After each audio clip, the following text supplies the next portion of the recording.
Hai Hai teman-teman, teman-teman, kami dari kelompok 3D, saya Rahel. aku Niket. Aku Safira. Aku Budi. Aku Amel. Nah, balik lagi bareng kita. Hari ini kita mau bahas tentang berakhlak dalam kepemimpinan. Belajar dari sosok presiden yang pernah menjabat di Indonesia. Kira-kira teman-teman bisa nebak nggak nih yang bakal kita bahas siapa? Presiden banyak sih seharusnya ya. Presiden keberapa dulu nih? Ya, Kira-kira Ke 7. Bapak Joko Widodo. Nah, benar banget. Hari ini tuh kita bakal ngomongin soal work ethicnya level presiden gitu loh guys. Jadi kita kan tahu ya, ini kan jargonnya kerja kerja kerja gitu. Tapi apa sih sebenarnya fungsi moral di baliknya gitu? Apakah si nilai berakhlak ini akan hanya menjadi pajangan saja di kantor BUMN, tapi bisa dipraktekkan atau enggak? Tapi kita bakal bahas di sini untuk praktekannya berakhlak itu sama RI 1. Jadi let's dive deep.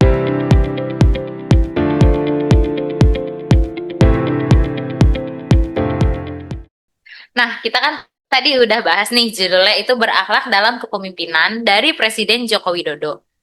Eh, Teman-teman di sini pasti udah pada tahu lah ya untuk nilai dasar berakhlak itu apa. Itu berorientasi pelayanan. A-nya akuntabel. Kalau K-nya itu kompeten. Kalau H-nya itu harmonis. Kalau L loyal. A lagi itu adaptif. Terakhir K-nya berarti kolaboratif. Nah, berakhlak itu kan tadi udah disebutin ya sama teman-teman. Nah, berakhlak ini bukan sekedar nilai, tapi budaya kerja ASN. Kira-kira apa sih contoh dari kinerja Pak Jokowi yang apa ya, mengimplementasikan nilai-nilai dasar ini berakhlak? Bisa teman-teman sebutin contohnya dari tiap nilai itu. Oke, kita mulai dari yaitu berorientasi pelayanan. Jadi selama Jokowi menjabat itu, dia mengeluarkan kebijakan dana desa. Jadi untuk dana desa ini mempermudah desa dalam mengembangkan desanya sendiri, tanpa harus menunggu dari pusat. Juga memperjelas siapa kepala desa yang kompeten dan tidak. Jadi dana desa ini memperjelas orang-orang mana yang jujur dan orang-orang mana yang layak dipercaya untuk kedepannya. Kemudian dia juga mengeluarkan program PKH, yaitu program Keluarga Harapan. Ini juga sebagai pelayanan dia kepada masyarakat kurang mampu untuk mendapat bantuan langsung, baik itu berupa uang ataupun berupa sembako. Kemudian kita juga tidak lupa dengan awal-awal dia menjabat di Jakarta, dia juga pernah masuk gorong-gorong. Ini juga menandakan dia itu orangnya sangat merakyat dan sangat peduli dengan rakyat kecil. Bahkan hal-hal teknis seperti itu dia ingin turun tangan. Ini menunjukkan bahwa dia orang yang sangat berorientasi kepada pelayanan. Kalau dari akuntabel sih, aku ingat Pak Jokowi itu menekankan pentingnya pertanggungjawaban kinerja melalui sistem perencanaan dan pelaporan yang berbasis hasil. Jadi seperti performance based budgeting dan penguatan pengawasan internal. Terus juga akuntabilitasnya itu ditunjukkan melalui keterbukaan kebijakan, target pembangunan yang terukur. Nah, terus untuk serta dorongan penggunaan indikator kinerja utama IKU di instansi pemerintah. Nah, nilai yang ketiga itu adalah K atau kompeten. Nah, jadi di era Jokowi ini ada beberapa highlight yang aku coba rangkum ya nilai kompetennya beliau.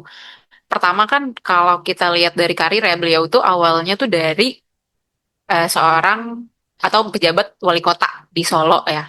Terus kemudian beliau naik jadi gubernur DKI Jakarta sampai puncaknya adalah kemarin di 2 periode beliau menjabat menjadi presiden. Nah, menurutku itu sebuah nilai kompetensi dari jiwa kepemimpinannya beliau ya.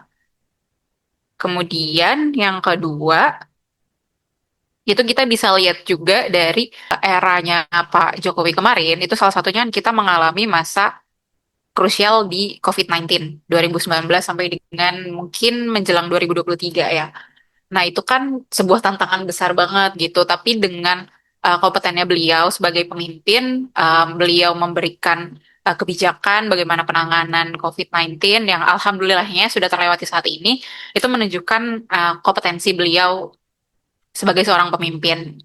Oke, kemudian harmonis. Kalau harmonis sendiri, kita sama-sama tahu ya ini tuh salah satu nilai yang sangat penting ya yang harus diterapkan. Jadi kalau dalam kepemimpinan Jokowi sendiri, beliau itu menekankan persatuan, toleransi, dan kerjasama lintas kelompok. Serta beliau ini menolak adanya diskriminasi dalam birokrasi.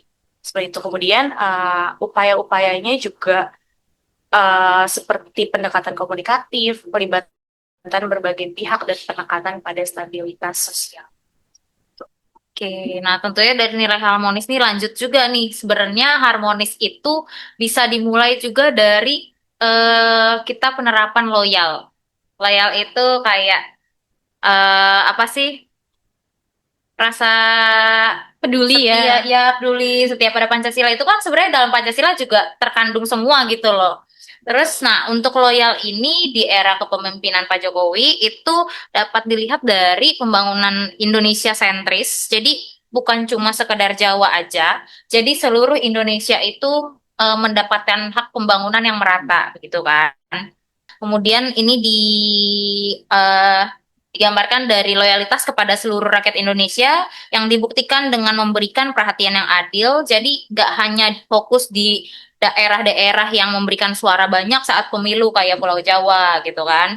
Terus dari apa namanya kenyataan yang ada di buktinya itu ada pembangunan infrastruktur yang masif di wilayah tertinggal, kayak terdepan dan terluar, sorry, atau biasa kita panggil 3T. Nah, itu contohnya itu pembangunan di Trans Papua, pos lintas batas negara atau PLBN yang megah di Kalimantan dan NTT, serta kebijakan BBM satu harga agar warga di pelosok Papua bisa menikmati harga bensin yang sama dengan di Jakarta. Nah, nilai loyalnya ini setia pada janji konstitusi untuk memajukan kesejahteraan umum di seluruh pelosok negeri tanpa terkecuali. Jadi kelihatan banget lah ya dari cara dia implementasinya memang sangat melaksanakan nilai dasar dari loyal ini gitu. Kemudian untuk nilai selanjutnya itu ada adaptif. Nah, saat saat Jokowi menjabat sebagai presiden, dia juga menerapkan nilai adaptif, yaitu saat terjadi krisis COVID-19. Jadi saat itu dia langsung menerapkan kebijakan yang menguntungkan kedua belah pihak, yaitu kesehatan ataupun ekonomi. Karena di banyak negara ketika terjadi COVID, langsung lockdown, kesehatannya aman tapi ekonomi tidak. Sedangkan kalau kita mengedepankan ekonomi, kesehatannya tidak aman. Nah, Jokowi mengambil kebijakan yaitu PSBB. PSBB ini menguntungkan kedua belah pihak, yaitu ekonomi tetap jalan dan kesehatan tetap terjaga. Kemudian dalam hal komunikasi juga dia terlihat sangat adaptif. Ketika dia bisa masuk ke medsos, masuk ke YouTube gitu. Jadi masyarakat maupun anak-anak muda sekarang bisa tahu presiden kegiatannya apa, presiden kesehariannya ngapain. Nah, menurut saya itu suatu hal yang adaptif yang dilakukan oleh Presiden Jokowi selama dia menjabat. Yang terakhir ada kolaboratif. Tadi sebenarnya udah disebutin juga ya sama Kak Niken, sama Kak Rahel, dan Mas Budi. Sebenarnya ini mencakup semuanya sih. Tadi kan udah dibilang kalau misalnya Pak Jokowi itu zamannya pembangunan infrastruktur gitu ya. Jadi pembangunan infrastrukturnya tuh juga tidak melibatkan kementerian terkait aja, yaitu Kementerian PUPR, tapi juga kolaborasi dengan BUMN, kemudian juga Kementerian Perhubungan, Pemda, dan lainnya gitu. Kemudian Pak Jokowi juga sering bilang kalau jangan ada lagi ego sektoral. Jadi apapun itu kayak pekerjaan itu kan lebih enak kalau misalkan dikerjakan secara kolaborasi gitu ya. Nah, guys, tadi kan kita udah bahas nih dari banyaknya nilai yang udah kita bahas eh berakhlak yang dikaitkan dengan eh, apa ya implementasi kinerja Pak Jokowi. Kira-kira ada nggak nih pesan-pesan inspiratif yang menurut teman-teman sampai semua? Hmm, sedikit sih kalau dari aku ya.